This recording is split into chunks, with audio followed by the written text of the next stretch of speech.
The hypocrisy is loud. January 6th versus LA. Protests. Burden of history. If you want to know who's in power, look at who's allowed to break the rules. George Orwell.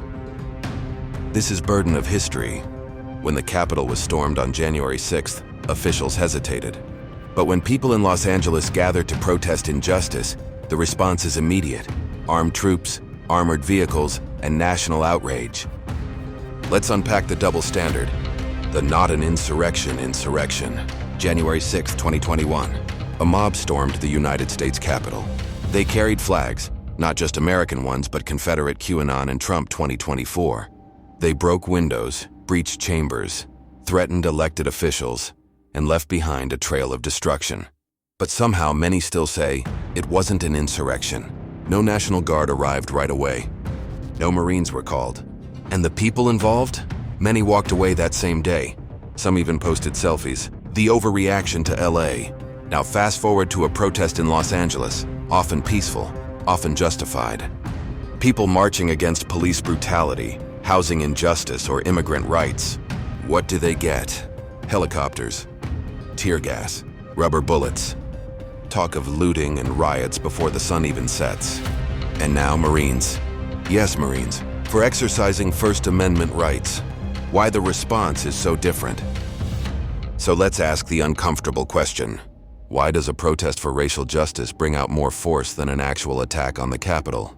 It's not just about location, it's about who's protesting and why. January 6th was about preserving white nationalist power.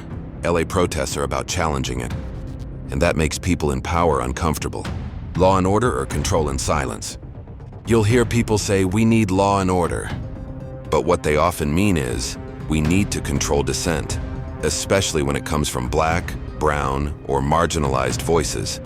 Because when the protesters wear suits and wave American flags upside down at the Capitol, it's passion.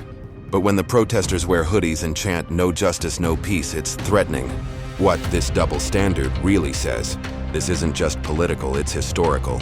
From the civil rights movement to Black Lives Matter, the state has always responded to justice movements with militarized force. But when the threat comes from inside, when it's fueled by privilege, it's softened, downplayed, sometimes even celebrated. Author's note. As a healthcare professional and historian, I've seen hypocrisy in many forms.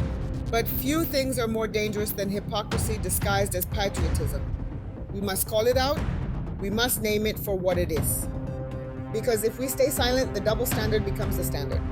If this message made you pause, reflect, or just shake your head, share it.